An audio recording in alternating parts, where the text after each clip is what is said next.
Welcome in. This is the Second Cup Podcast. I'm Rick Gehman, and today we are mega preview potting the CJ Cup Byron Nelson, which means we've got storylines, we've got best bets, we've got the one and done. Joining me to break it all down, Mark Immelman is feeling rather peachy today. Hello, Mark. Yeah, that's my hat that was supposed to be a gift for somebody, and then I looked at it. I'm like, that's different. I'll keep it. But the irony is that I'm actually allergic to peaches, so there's so it's kind of an inside joke that I'm wearing a peach hat from Augusta. Do you like swell up? Like, what are the symptoms of a peach allergy? Start getting really itchy throat, then I swell up a little bit, and depends on the amount of peach I've had. But it gets a little nasty. It's weird. Okay, well, we will keep peaches far away from you. No peach snaps or anything like that. Oh, yeah, I hadn't considered that. Liquid form as well. Okay. Greg DuCharme is here. Hello, Gregor. I am here and happy about it. Feeling quite peachy today, although I don't have a hat to say it. Mark, I don't think I've ever heard of anyone being allergic to peaches. Yeah, it's a joke, really. I live in the peach state. Can you imagine it? And how about that? Yeah. You'll notice I'm beginning to lose my voice. Oh, boy. It started today, this afternoon, very recently, and I can feel it going. Hopefully we make it through the show. If not, I guess you'll have to go on without me, or I can just whisper. But we're feeling fine. It's not coming out. So what can you do? Do you know sign language? I know some signs. Really? I don't know that they're appropriate for this show. The dirty ones. Nice. Yes. That's like, when Mina teaches me Farsi, I'm like, just give me the curse words first and we'll work our way from there. You can do just like those pundits on TV that have got that whiteboard, right, that they write stuff on and just hold it up like this and, demonstrate. Yeah, you probably have a better chance understanding my sign language than my handwriting. Okay. So we're in a tough, without my voice, I have a difficult time communicating. Greg did not get an A+ in penmanship growing up. Okay, we've got a lot to get to, but before I do, I must take a moment. It's Armina's birthday. Oh, Mina. Happy birthday. There she is. She 37. She's Congratulations. 37 years old. 37. Happy birthday, Mina. You're working on your birthday. I apologize. We'll go to dinner tonight to make up for it. There's some very important birthdays here in the month of May. Jim Nance was, what day is it today? Lost track. Sunday was 19th. Jim Nance's birthday. Mina's today. Frank Nobilo was on Friday. So a lot of people close to me in the television broadcast and YouTube broadcast sphere of birthdays now. It's cool. Michael Breed shares a birthday with Frank Nobilo, by the way. Yeah. Fun fact, yes. Well, there Frank, you go. I think is 6 under par. How old is Breed? He is 8 under. Wow, okay. Yeah, on a par 72. Okay, I was doing the math there. Got it. Well done, gentlemen. All right, let's get into this week. Mark, we went very early last Sunday because the golf tournament was resolved very early. So we went for speed to try to capture the market on going live, and we did not get a chance to debrief the PGA Championship with you. So now that you've had a couple of days to kind of come down from that Aaron Rye high, I wanted to give you an opportunity to just, if anything had come up that you wanted to share since then, your experience out there on Sunday, let's talk about it. It was just a really great tournament all around. We saw almost 4 seasons. The golf course was tremendous. I thought the setup was very fair because, like I had mentioned on Wednesday, if they'd had the greens fast, folks with a win may not have finished. We would have seen some ludicrous scores. The players must be absolutely exhausted because on Sunday evening, my colleagues and I were all exhausted. Then a lot of us had early wake-up calls, like I had a 3:15 to catch a 6:30 flight out of Philly. So it was a big week. It was a long week. I can understand why Aaron Rye pulled out of the CJ Cup Byron Nelson because I'm sure he's absolutely spent. because the test was complete for the golfers, and I felt it. You know, everyone, even our camera crew and stuff, they were talking about just the big walk, how demanding the conditions were. It felt like every shot that was hit was kind of right on the knife edge. And so it was emotionally and mentally challenging. It was physically challenging. Craig, my spotter, he was like, when we were driving back to the TV compound, goes, man, my feet are shot. So it was a good tournament. I think a great turnout. And looking at Aaron Rai and how he goes about what he does, he's almost the antithesis of the modern day professional golfer. And with his comments afterwards in the prize giving and in the press, I hope he becomes as popular with the fans as what he is with the players, because he is just a diamond of a human being and a super hard worker. And if there's ever a lesson for anyone watching who wants to improve, and I said this to my daughter this afternoon, I'm like, if Aaron's coaches tell him that he's got to do this, let's call it X. He does X every single time. In practice, in play, he just never deviates from what he has to do. And he's quite content with being who he is. His golf swing's kind of his own. I put up a swing video of him this morning that I had in slow motion. And his elbows, he almost climbs on top of the downswing with his right elbow like this. And any golf instructor around would say, well, you've got to keep that right elbow tucked to your side, where this guy's as reliable as clockwork. And he's super accurate because the way he gets his elbows aligned early, he almost like paddles the ball through contact, which means he doesn't hit the ball very far, but gosh, he's accurate. And he just leads. He's always around the top of the rankings in fairways hit, greens in regulation and stuff. And, you know, looking back, that was sort of the examination last week alongside lag putting and making 4 and 5 foot curling putts. So good on him. I hope he becomes a favorite of the fans, because he is certainly a favorite, and I've got the utmost respect for everything he does.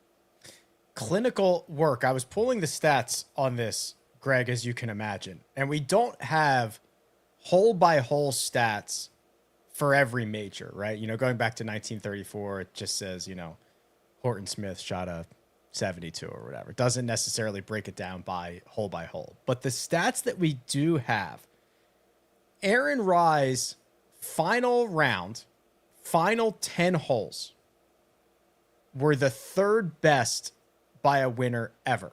Okay, so let me figure this out here. So Gary Player, 1978 to win the Masters. Jack Nicklaus, 1986 to win the Masters. Aaron Rai, 2026 to win the PGA Championship. The 3 best 10-hole Sunday finishes. Go ahead, Mark. And I do want to say this, right? Of the 2 9s at Aronimink, the second was the hardest. 10 was difficult as heck.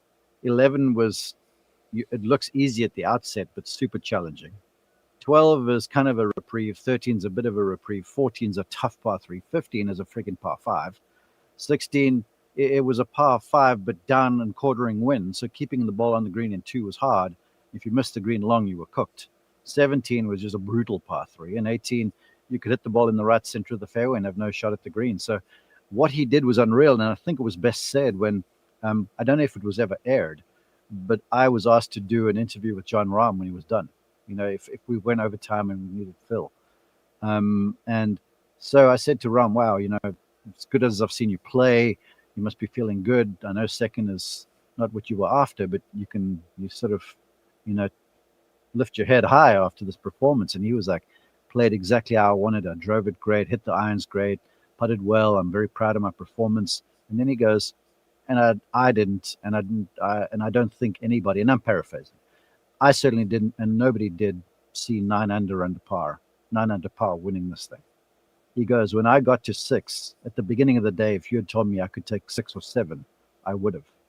And he ends up finishing 6 under and losing by 3. And what Aaron did over those last few holes was freaking insane. I mean, we kept on hearing these cheers, and when he made that putt on 17, everyone knew it was sort of done. But we were all like, are you serious about this whole lot? I mean, what this guy's done over that last stretch of holes was incredible. That's the thing, Greg. You know, in the moment, the way it unraveled, everything happened so quickly. But I do think this is going to age really, really well as we look back on this moving forward. Yes. You know, you have some of the critics talking about the setup of the golf course and, he had plenty of complaints about all that kind of stuff, like you always do in a major championship when everybody's watching. But that stuff will all fade in time. You don't remember what the setup was like in 1978 when Gary Player won. And you don't remember what the setup was like maybe a couple of hole locations when Jack Nicklaus won. So when you look back on this memorable back nine, there are back 10. There are some memorable shots. You know, the eagle putt on 9 was monumental. The putt on 17 was monumental as well. And he missed the green on 10. I don't think he missed another shot. He missed the green at 12. I don't think he missed that shot. So it was a flawless performance. And whatever you say about the way the golf course was set up, it was set up that way for everybody. And nobody had an unfair advantage. This was right out there in front of you. And it was just waiting for somebody to go take it. And everybody thought it would be a Scheffler, a Rahm, a McIlroy. And it was Aaron Rai. And he took it emphatically. And I think that is very impressive and something that will, to your point, Rick, age well. One more thing I want to add to what Greg said there, which was really on point. When I had Rahm's group, right? So when he birdies 9, my colleagues sort of look at me and everyone's looking at the leaderboard and we're like, all right, Rahm is sort of the guy to beat. I know Rory was out front and he was 4 and Ludwig was close. And Scotty was trying to make birdies, but he couldn't. And there were a few folks making their presence felt. And, you know, Matty Schmidt was holding on. And then the next thing, Alex Smalley is making a return to the leaderboard again. But the way Rahm was playing was, I've called him a lot, it was about as well as he could play. And Rahm put together a very calculated, very clinical second 9. Like he lashes one down 10. You cannot aim at that flag even with a wedge from 130 yards. Because if you miss it right, it's instant bogey. So hit the right shot, makes 4. 11, he whips one down there like 350. You can't miss it short, so he cooks the wedge a bit too much. Hasn't got like 30 feet downhill, makes par. 12, he hits driver 7-iron in there, which is long into the wind. 25 feet, leaves it short. Perfectly played. Next hole, he drives it, lands, hits 5-wood, lands on the green, runs over. Very difficult shot from in the rough. Pitches it to 20 feet, 15 feet, doesn't make. Next hole, beautiful iron. He was in the position to make birdies the whole time and just didn't make anything. And it was like the setup. I was like, he's just going to outlast everyone until Aaron did what Aaron did with the up and down birdie on 13 out of the bunker. And then 14, I think there was a bonus birdie he made. Did he make one on 15 even, which was insane? I don't know if he made birdie. I made par on 15. 16, the drive. To hold the fairway there on 16 was freaking incredible. And to hit a 5-iron in there close. And then, of course, 17 was a bonus. But it was iced by then, I think. But quickly, I want to add this to the comments about the setup of the place. I personally don't think they could have set it up any better. If they'd made the greens faster, it would have been unplayable. Now, I heard a lot of players say, well, all the greens had such small areas to put hole locations in, and we were expecting them to put the flag in the middle of those small areas, but they pushed it towards the edge. And I'm like, yeah, man, it's a major championship. Yeah, where? So it was hard to get the ball close. And I'm like, well, last time I read all of Donald Ross's writings, I read about all these quotes about golf course design. And the one that stuck out to me was the green is the heart of the hole. And the greens were the heart of the holes. Every single one of these holes at Aronimink, they were the story of every hole, as I had mentioned to you guys at the start. Then he said it takes great skill to hit long irons. And so there were a few par 3s that were long irons. And to some of these hole locations, you weren't going to hit a 3 or 4 iron close. You just weren't.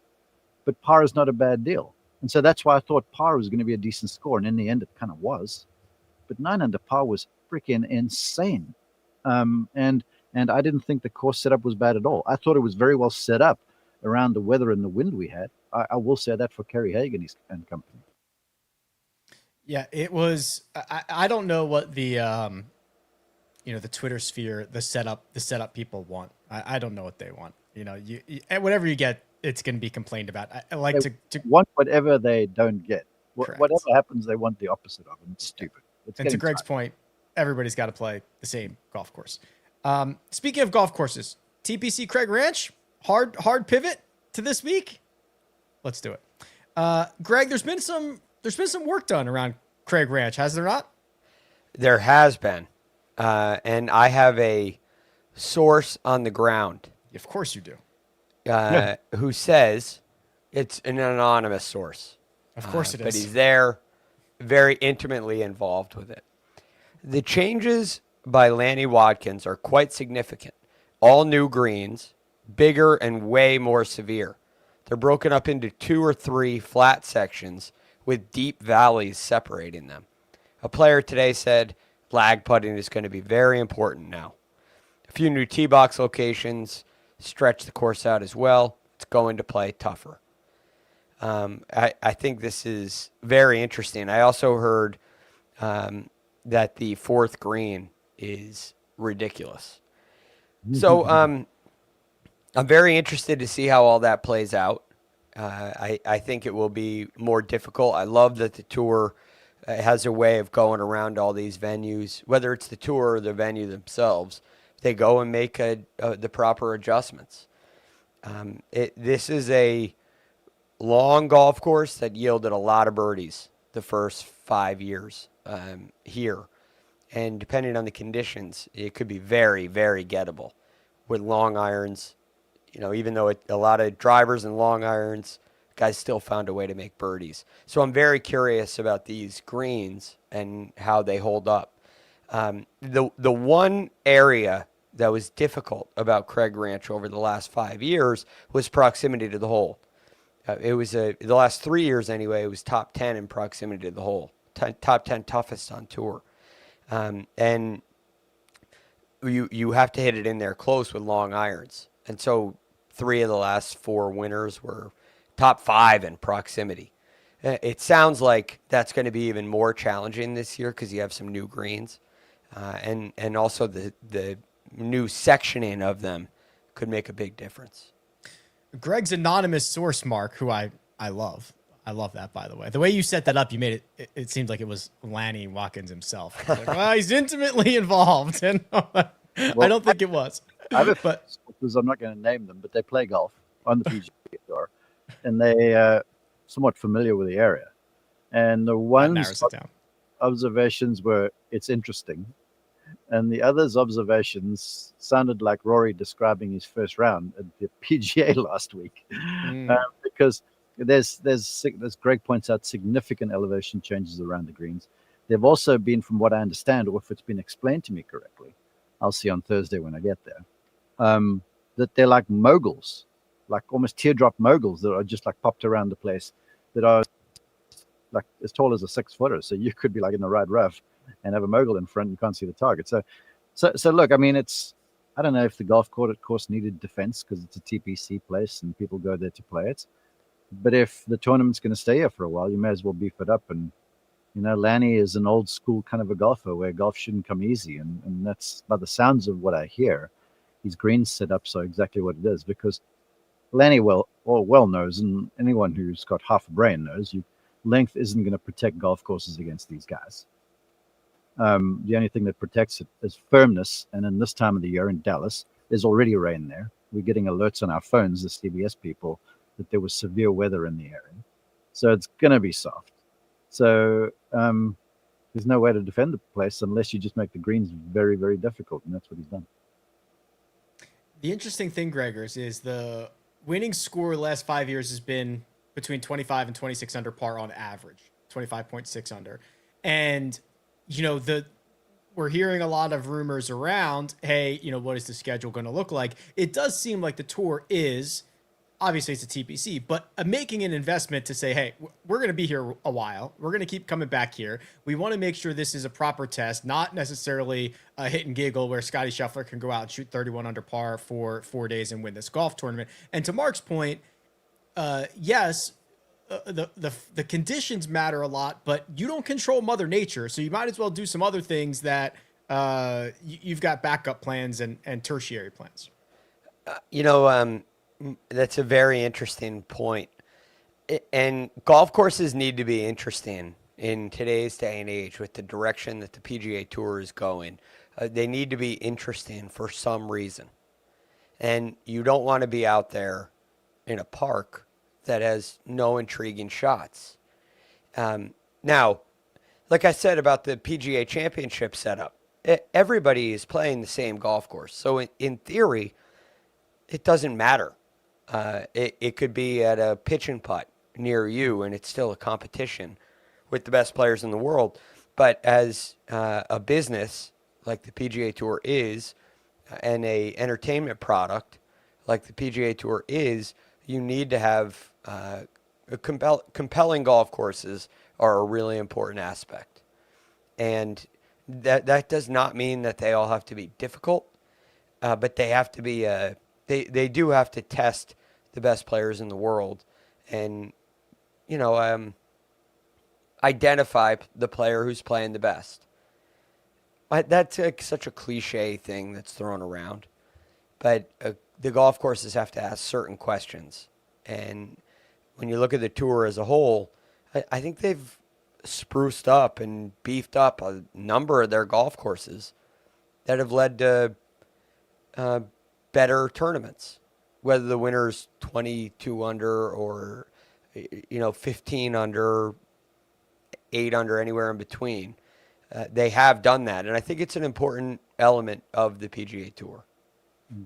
Well, I spoke to rule officials, Rick, and when we were down in Durrell, and they're like, we're going to upgrade this place, we're going to redo the bunkering, redo the greens and stuff, irrigation, all that sorts of things. So the tour is investing in the golf courses they go to. And again, I keep on comparing what I know of Craig Ranch to Aronimig last week, where another Donald Ross-ism he was like, a hole is good if it makes a player think.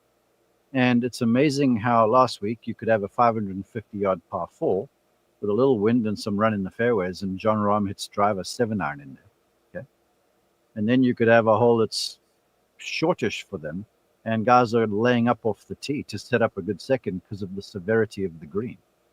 So that's where I think, in as much as what the modern day player I think is going to critique Lanny for the green setups and how severe they are, it truly is the only defense against these guys, because they all just hit it longer and longer and longer. And I mean, when you got a 240-yard par 3 downhill 10 yards, and I see guys hitting 5 and 6 irons, I mean, that's insane how far the ball's going. And then you got a 620-yard hole uphill, downwind some, and Rory's hit 8-iron in there the one day. It's just stupid. So that you got to have the defense, and the defense is in the rough and on the greens, and firmness, but you can't control that. Speaking of identifying the best player, Vegas has tried to identify the best player this week, and they've named him Scotty Scheffler. And we've got historically short odds. So when this opened, Scotty was plus 140 to win this golf tournament, which is crazy. He's drifted to plus 150, and now I'm looking on DraftKings right now, and he's about plus 170. That is still, Greg, by far the shortest since I've been tracking every week the last 7 years. Starting to go back farther than that, the data gets more sparse, but this by my knowledge is the closest we've gotten to Prime Tiger. Prime Tiger was like minus 120 to win the Masters, something like that. This is Scotty Scheffler in a full field event, roughly plus 150 to win. Yeah, it's a very interesting number. Very interesting. It's very short. And I think the fact that it's creeping up says that people are staying away, which is probably exactly what Vegas wants. So they're staying away. The number's creeping up. And to your point, it's a full field event. I say this all the time. Easy golf courses do not mean easy tournaments to win. And it doesn't matter who you're playing against. When you have a full field, somebody is going to go silly low. I don't think you're going to see 30 under win. I still think you're going to see 20 under win. Something in that ballpark. So that becomes difficult. And if you're Scotty Scheffler, you're going to have to make some putts to reach that mark. And he did not putt very well last week at Aronimink. So I know the odds say that this is a sure thing, but I don't feel that it is at all. So here's the rest of the top of the board, Mark. So Scotty, obviously the headliner in this field. Siwoo Kim, Jordan Spieth, Brooks Koepka round out what is basically the big four. Then there's a pretty sizable gap to everybody else. Keith Mitchell is the fifth shortest on the odds board. Pearson Coody, Michael Thorbjornsen. And because Scotty is so short, what that means is the guys that are on the bottom half of the betting board are very, very long. I mean, the vast majority of this field is over 100 to 1, is the way that this thing ends up creeping itself out. Well, I'm no mathematician, and I'm certainly no gambling expert like you guys, but it would make sense then that if people were wanting to dive in and put a little money on a golfer, this would be the week, right? Because, you know, you got so few favorites, if for lack of a better term, and not that Scotty is got any issues or not, but it's golf, and golf is unpredictable. We saw that last week. I mean, how many people had Aaron Ryan one and done for mistakes? One. Yeah, I want to talk to whoever that one guy is, because clearly he must know the lottery numbers as well, unless he pressed the wrong button when he was inputting his. Yeah. I'm on team. He opened up the list alphabetically, clicked to the first name as like a placeholder, and was like, okay, I'll come back and change that, before Thursday starts, and never came back. Yeah, because the thing about when golf courses play a little easier, everyone can get going. We saw last week when the conditions were really trying. At one stage, that leaderboard looked like a who's who of golf. If you will remember, you guys, I mean, everybody who was anybody was inside the top 20.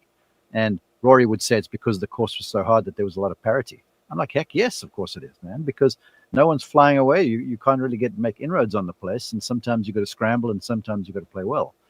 But if the course is going to be soft, even though it's long with difficult greens, to Greg's point, someone's going to shoot a couple of rounds in the mid 60s and stuff. And so maybe Pearson Coody, this could be his time. Maybe Brooks, struggle on the greens. This could be his time. So it's time for one of those guys that are sort of down the list who need a big tournament now in the middle of the season. Because remember, think about how we go from here, right?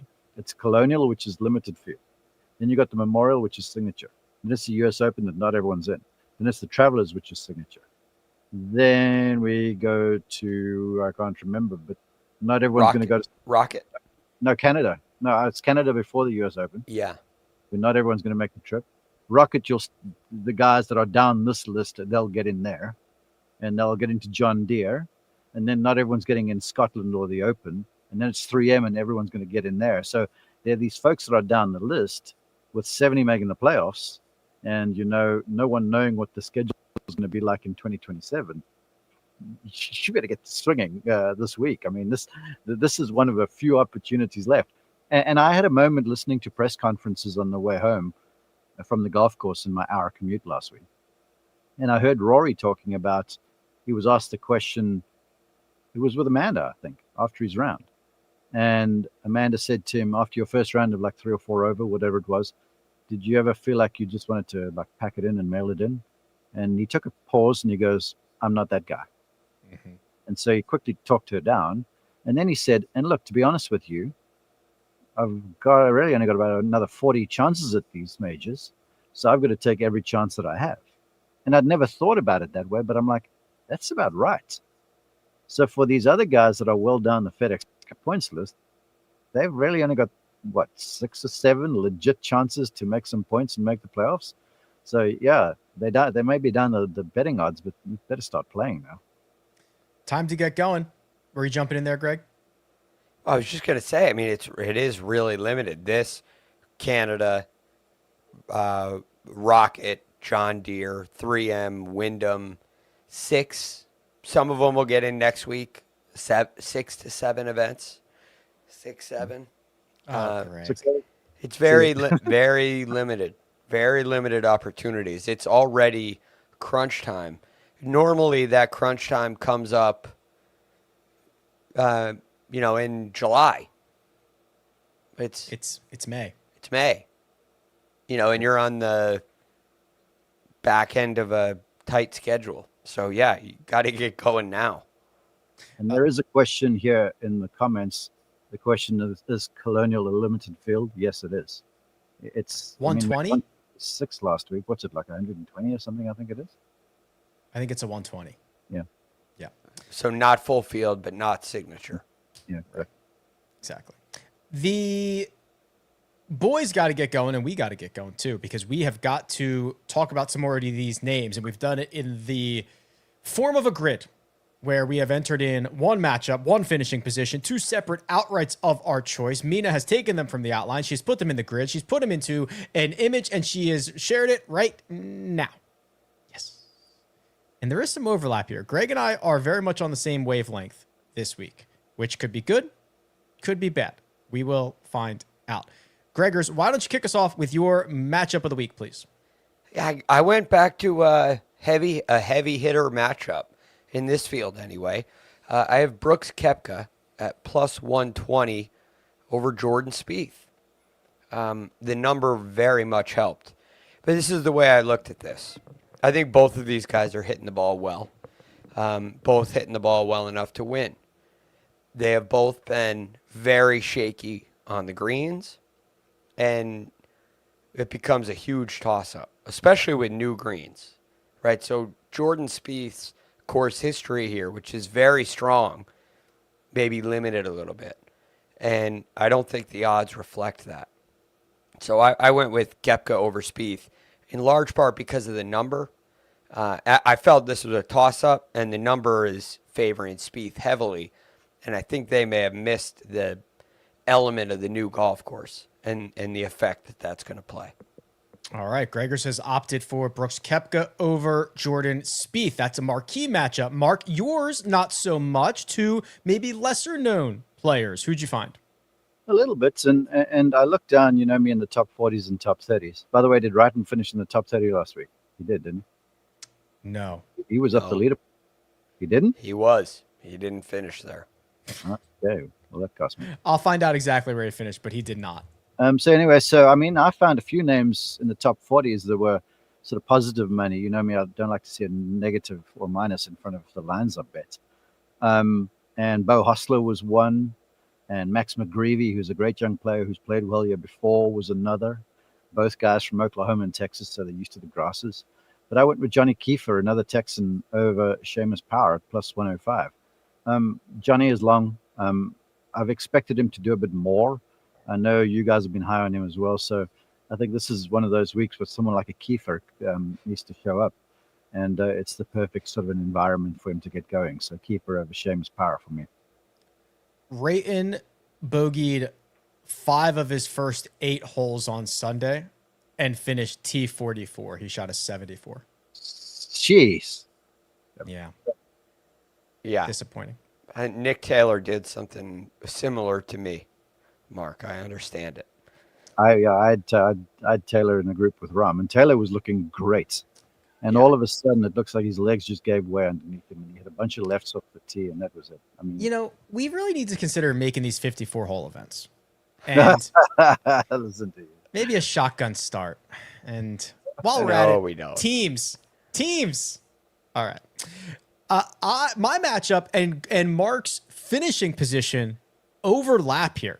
So it's the same player. I have him over Doug Ghim.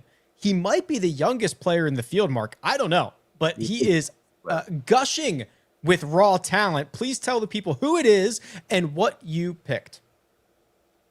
I'm going for Blades Brown with a top 40. Yes. I was on the call. I wasn't there. I haven't seen him play, but I've spoken with everyone who knows him, including his coach, Justin Parsons, and he goes, this kid is unreal. He putts great. He's long. And he plays with a lot of self-belief. And he's uber positive from what I can understand. He's always got a smile on the face, and he just loves playing golf. And when I was on the call for the American Express, and he had like 6 feet straight downhill for 59, I was like, my gosh, man. Even if he makes it, this is an incredible round. So I've been a fan ever since. And so I'm going for Blades Brown to earn himself a top 40 this week. Top 40 for Mark. I've got him over Doug Gim. And Mark, we have found the issue. Oracle was at the tournament on Sunday, and he looked directly in Rayton's ear, and that was all she wrote. Well played. Blades Brown has been bouncing back and forth between the Korn Ferry Tour and the PGA Tour this year. I'll highlight some of his better finishes across both circuits. So that T18 at the American Express, where he did almost shoot that 59. He's got 3 more podiums: Puerto Rico, the Club Car Championship, and Tulum. And then his 2 most recent starts, he played in Myrtle, finished T9 there. And then he played the Colonial Life Charity Classic, which was the Korn Ferry Tour event last week that ran alongside the PGA Championship. He had another top 20 there. So playing well no matter what circuit he is on. Greg, you did it. You summoned the courage to get Eric Cole back onto the grid. Yeah, I like this number. I like the way that he's been playing. Eric Cole, top 30, plus 152. You're looking at a T14 at the Valero, a T6 at the Zurich, with a partner who just would not help him. And I don't know who it is. So he did nothing. And in Myrtle Beach, he finished tied 6th. I mean, that's just one place back of the PGA champion. So Myrtle Beach was a big deal last week. Here's what I love about Eric Cole. One, he's putting very well lately. He's gained 2 or more strokes in 5 of his last 6 events measured. It's important to get the putter hot here, especially if you struggle off the tee the way Eric Cole does. So this is a little bit of an odd pick. It doesn't really fit the mold of the guys that I like here. But he's also gained 3 or more shots in his last 2 measured events approaching the green. So that iron play, putting combo, I think is so important in big-time birdie fests. Really just every week. I like that he's got that going. This should be a good spot for Eric Cole. Top 30, plus 152. I'm all over this because unless something has changed this year, all the recent years I've been to Craig Ranch, it's not overseeded with rye. So there's Bermuda grass rough, and there's Bermuda grass in the fairways, or maybe a Zoysia sort of a mix, and Bermuda greens. And he is a Bermuda specialist. Grew up in South Florida, played in Orlando. Yeah, I think he's a good pick around this place. All right. I believe the greens are bent. Really? I just had it up because I was reading about the restoration. I'll see if I can. I heard they are not only bent, but they are super pure bent grass. They're like pool tables. Yes, here we go. So that's from Lanny himself, according to I'm right. That's your source there, Greg. That's my source on the inside. All right. Well, the public information from TPC Craig Ranch is the greens now feature 777 bent grass, a next generation turf known for delivering elite level speed, consistency, and smoothness. Do you know what that means in the summertime? No. They have got to keep those suckers soft for them to survive. Oh gosh. You need a tough, that tough and those sorts of Bermudas. You need that stuff to survive wet summers over there in the heat, because bent grass loves to be cool and watered. So those. The other thing it could mean, Mark, is closed. The course is closed.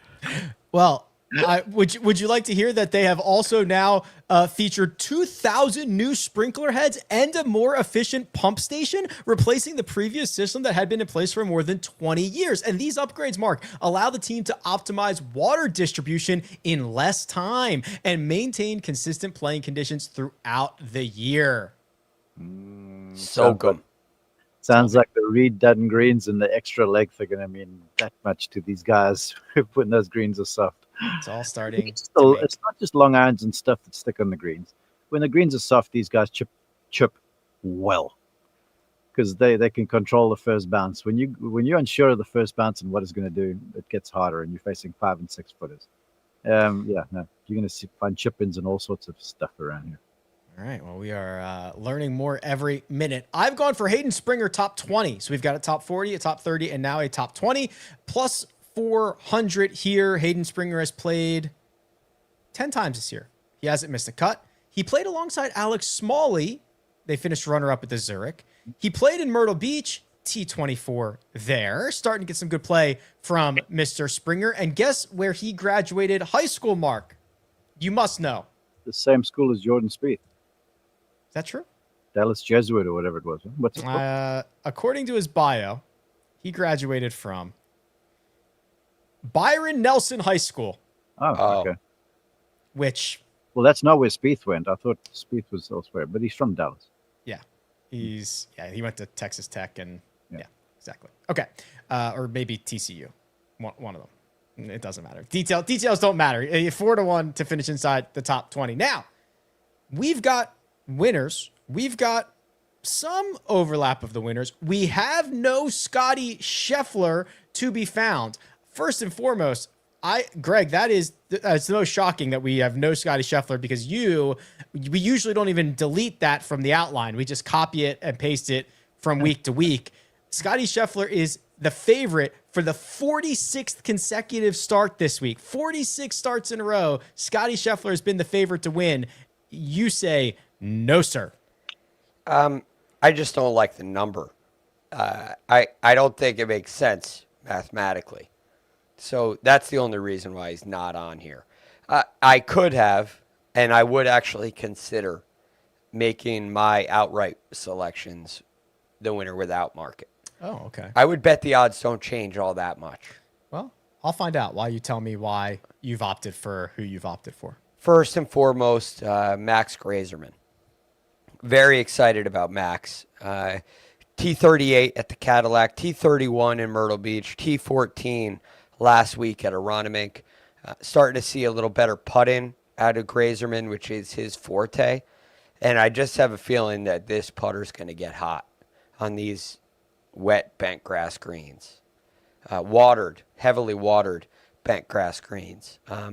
I like the way he's hit the ball the last couple of weeks. It's been almost back-to-back weeks of batting a complete game. At the PGA last week, he gained strokes in every category.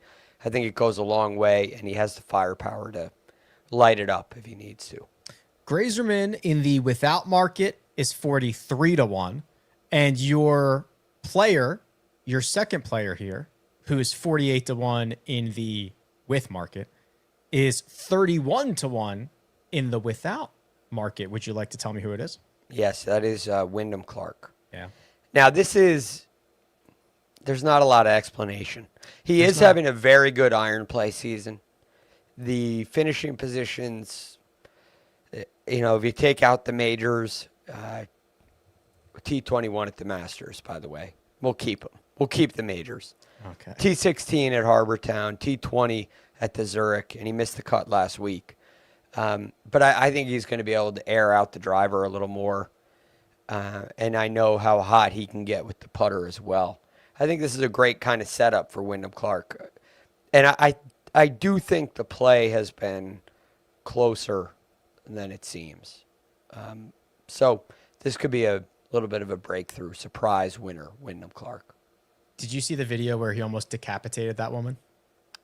Yes. Okay. PSA. I know they're professionals. Do not stand in front of professionals when they're hitting their golf ball. Not his fault. Not his fault at all. I mean, bad shot, but not his fault at all. Do not stand there. These people are crazy. They're crazy. I mean, you're talking thickness. I wouldn't do that out of the fairway, let alone he's in the hay over there. Yeah. Phew.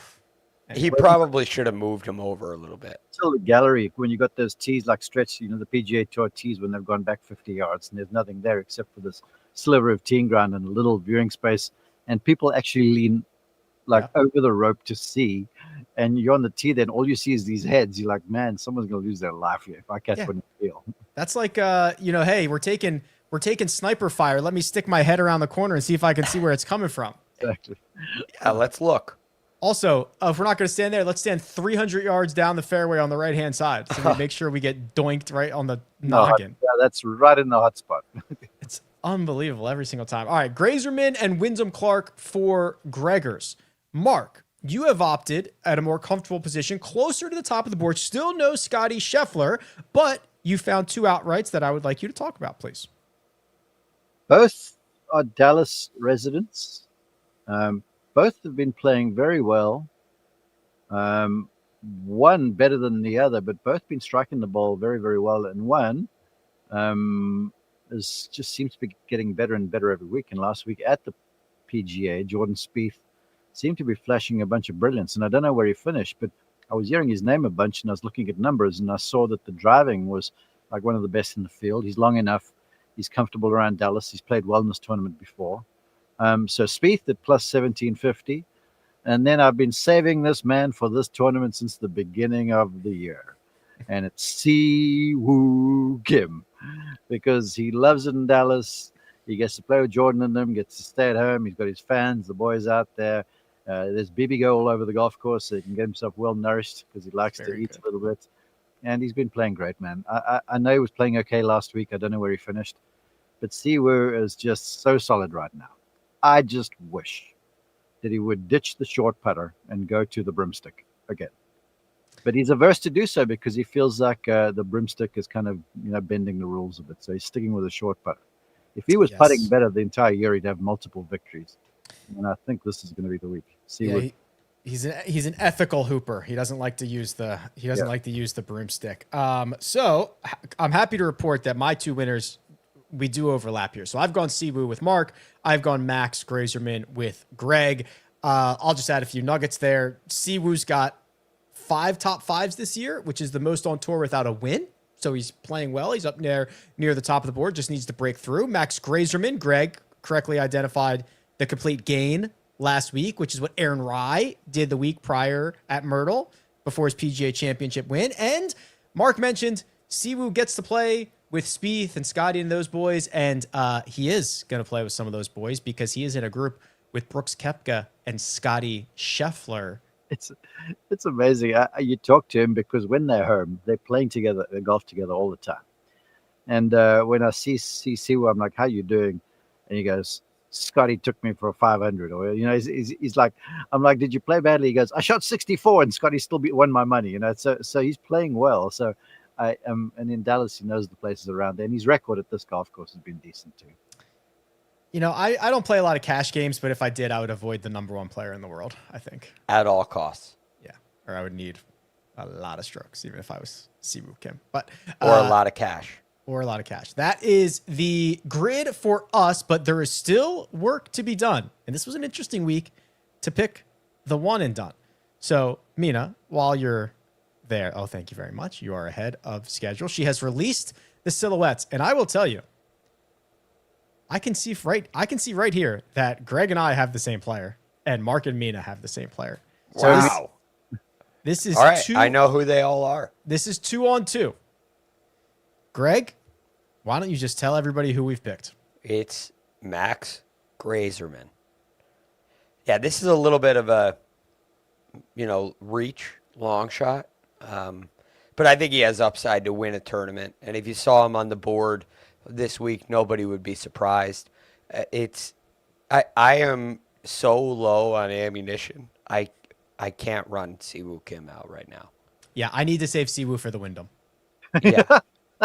Yeah, something. And I need to save Jordan for next week, and I need to save Brooks for something else. They're not options. Yeah. All right. I'll leave it at that. So I think there's a little value to be had in Grazerman for one and done this week. All right. Well, I hope you're right, because I'm rolling with him as well. Mark, we know who it is. Make it official. You and Mina are riding together. Come on, Mina. You can tell them who we picked. We picked a winner, haven't we? There we go. Si Woo Kim. Si Woo Kim for Mark and Mina. Greg and I have gone with Max Grazerman. Do we have the updated numbies on this? Of course we do. Mark, 8.3. Rick, 5.8. Mina, 3.7. Greg, 3.1. Greg, this feels like the first time we've been together. Is that right? Could that be right? Am I making that up? Possibly. Doesn't feel like it happens very often. No, I've been with Mark and I've been with Mina. Yeah. It has not gone well. I'm hoping you don't spoil it for everybody. Yeah. Let's just change the time. I will say I didn't expect to share Max Grazerman with you. I know. At the Byron Nelson. I know. You guys are emptying the chamber in the first quarter of the season. And Yeah. Well, Rick trying to like defend his decisions with like, well, I was trying to win the first segment, like, I'll rewrite history however I need to. All right. All right, Mark. We're gonna do the fantasy section. Greg is gonna run through his DFS picks of the week. But thank you for hopping on. Anything else before we let you out of here? looking forward to Dallas. My family are coming out to walk the fairways with me, so it'll be nice. So fingers crossed for some good weather, because right now it looks like it's going to be rainy the first few days of the year. Take your slicks, take your waterproofs, and we're looking forward to hearing you down there. Thank you so much, Mark. That's Mark Immelman. We'll be watching. Mark_Immelman on the socials. All right, Gregors. Let me get situated here with my items. But what we are going to do is we're going to run through the tiers. And we're going to talk about a handful more golfers for this week. But for the first time in history, we had a problem. I ask you every single week, I say, Greg, I lock you into a room, actually. People don't know that. I lock you in a room with your sheets of paper. And the only thing you have access to is your brain and rickrungood.com. And you have to come up with your golfer of the week, and then we release it to the people. And you got a guy who probably was going to win this golf tournament, and then he withdrew. He was definitely going to win. Yeah. It was Aldrich Pocketer. Yeah. It was devastating to hear. So I'm very disappointed about that. I was excited. He was a perfect one-and-done selection. So I had to pivot off to Grazerman, who I'm also pivoting the golfer of the week to Grazerman. Okay. It's a little risky. Siwoo would be an option, but I can't go with the second favorite. I can't go with Scotty here. So I'm going Grazerman. Yeah, and this is what we were referring to here. So Grazerman, who, has been bad in 2026. However, has started to play a lot better. Good finish at Cadillac, where he finished T38 and closed well on Sunday. Played well at Myrtle, gained strokes from tee to green. He only struggled with the putter, 31st there.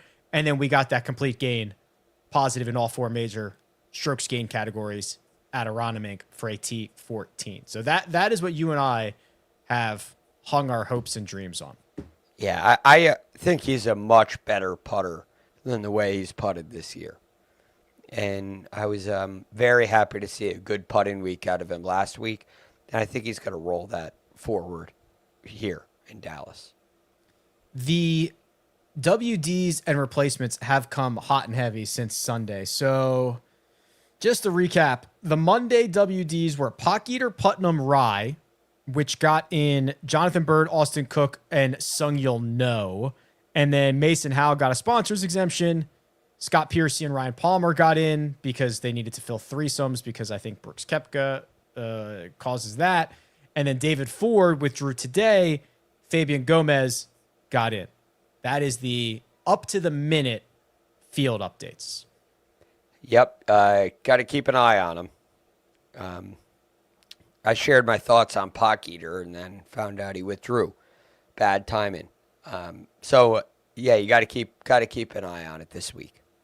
Now, the next thing we do is we usually go tier by tier here. And the big boys who have made your list are, as no surprise if you've been watching to this point, Siwoo Kim, Brooks Koepka, Jordan Spieth, and this man. I'll circle back on Spieth because I want to talk about him a little bit deeper. But Ryo Hisatsune has made your short list. He's $9,300 on DraftKings.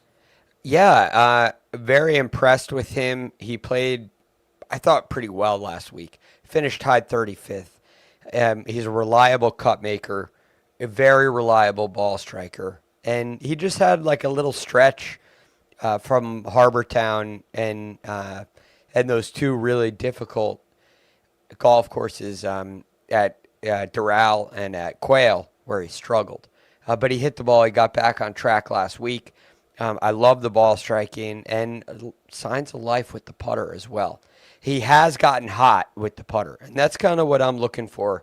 I want guys this week who can gain 5 strokes putting, who can gain 5 strokes approaching the green. He's done that multiple times this year. Well, 4 strokes with the putter. but he's done it multiple times this year in both of those categories. And I think that makes for a good DFS play. I'm going to ask you to do the unthinkable, Greg, and I'm going to ask you to describe the state of Jordan Spieth's game. Agonizingly frustrating. Yep, perfect. Right, but here's the thing. This is a player who won 3 majors early in his career. If this was a rookie from the DP World Tour and you were looking at Jordan Spieth's game, you would say, oh, he's getting close. He's getting very close. This guy's good, and he's going to win soon. So you kind of take away the name, and I think it's a very impressive resume. He is just finding ways to give away tournaments, give away rounds of golf with big mistakes. And I think that's a sign that you're a lot closer than it appears. I'm very worried about the but again, am I going to make a decision on how someone putts inside of 5 feet? I don't know if that's good analysis. So I think there's a really good chance that Jordan is closer and worth staying with than giving up on. And he's played great here. Yeah. Objects in the rear view are closer than they appear. Also, even at his worst, he is like the 4th best player in this field. I cannot describe. And this is not a knock. This is the fact. It's a very, very weak field. Yes. Scotty Scheffler. That's why Scotty's not on this DFS list. Yes. I legitimately don't think you can play him.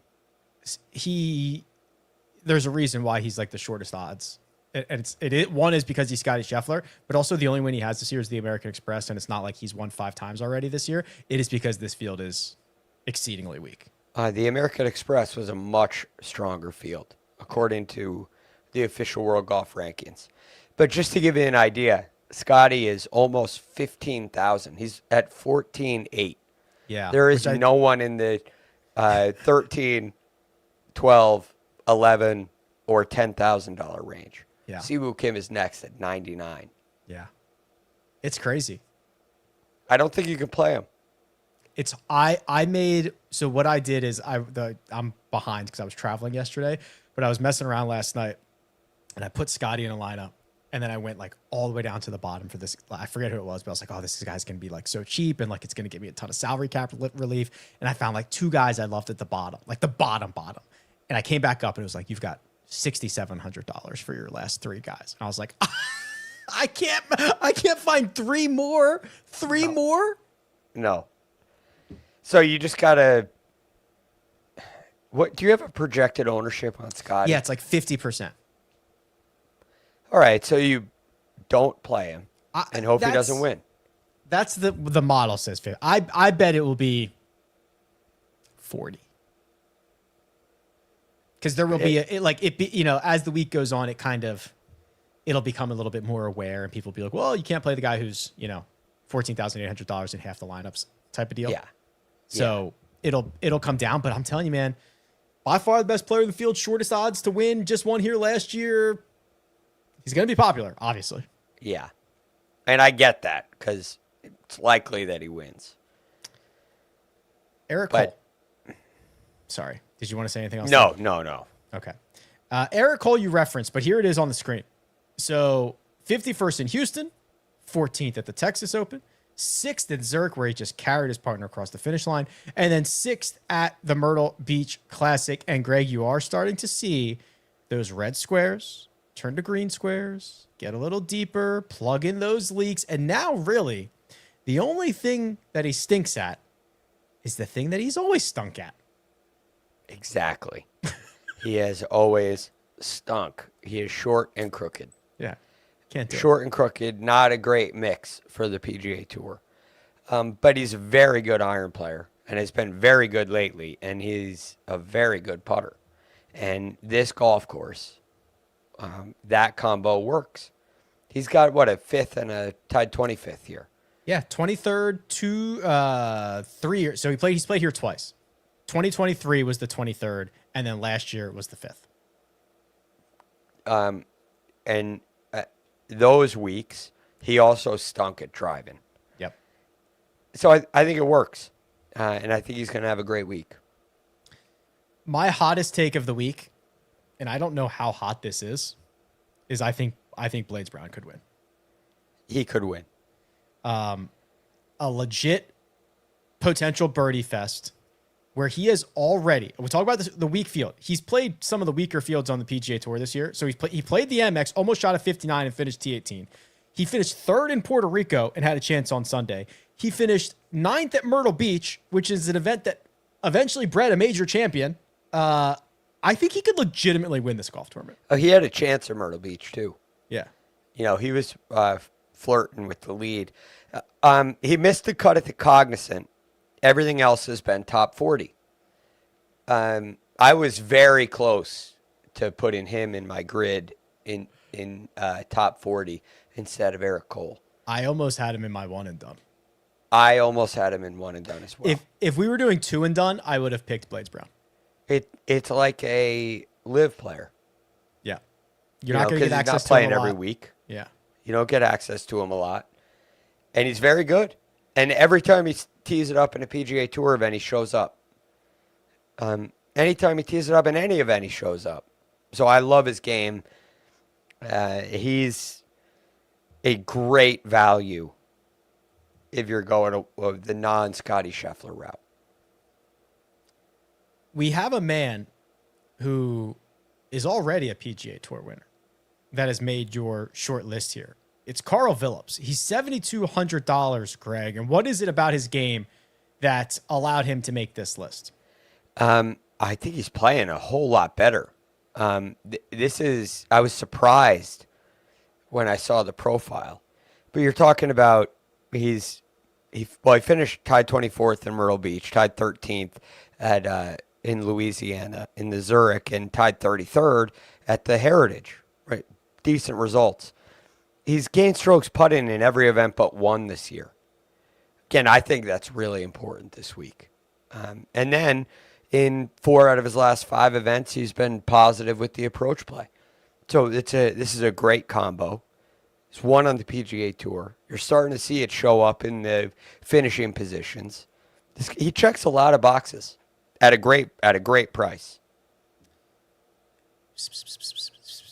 That's me whispering because you, Greg, are the David Skins whisperer. Now, I don't know if there's a lot of competition, but you have destroyed the competition. You seem to always get David Skins right.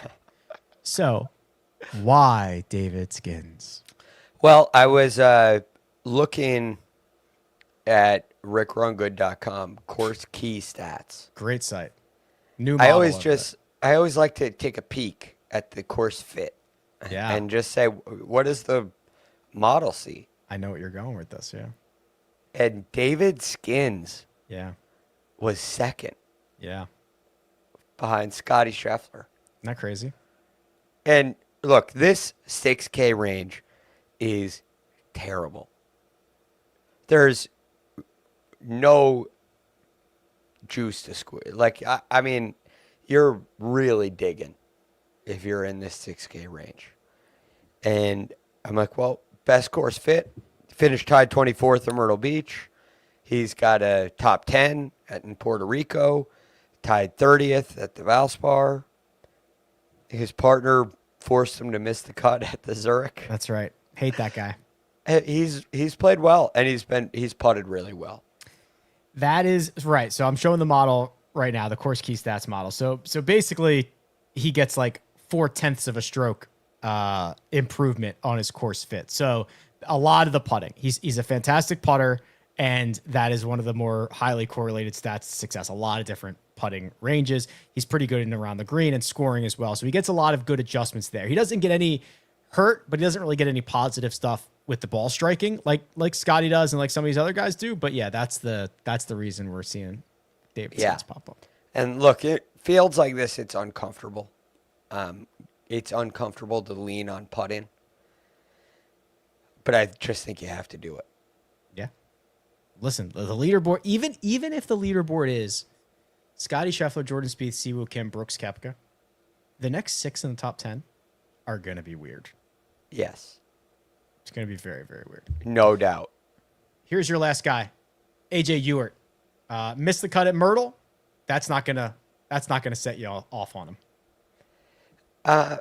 Well, again, there's a lot of recent missed cuts when you're clicking around this range. He's also $6,700, and he's going to be 1% owned. So I like the price is a huge factor here, obviously, in a salary cap game. Here's the thing I like. He has, on multiple occasions, gotten hot with the irons and gained, over 2.5 strokes on approach, over 3 in 2 of them. And he's, on multiple occasions, gotten hot with the putter and gained 4 or 5 strokes. So I think there's a lot of upside with him. I don't think I could write an article about it, but in this game that we're playing, you got to dig. And I see a little shining upside with the man that won Q School last year. He did. That's a big old field for a variety of days across, I think they played at Dyes Valley, difficult golf course. I played it the other week. A lot of water out there. French Lick. French Lick. Yeah, I think it was at maybe it was Dyes Valley. I think you're right. Do they do two? I don't remember. It's also no. French Lick is in Indiana. It was there the year before. Okay. Greg, any final thoughts? I can't wait to see the golf course. If you were missing birdies last week, this is the week for you. You're gonna have fun this week. Yeah, it's gonna be fun. Don't make pars this week. Please don't make pars. At least not pars in a row. No, don't get on a par train. Disaster. Total disaster. Okay. We will be back Friday, and then we'll be back Sunday for round 4 recaps of the CJ Cup Byron Nelson. For now, I'm going to say big thanks and happy birthday to producer Mina. I'm going to say that right there is Greg DuCharme. You can find him at The Real GFD. I'm Rick Gehman. You can find me at Rick Run Good. This has been The Second Cut. See you Friday.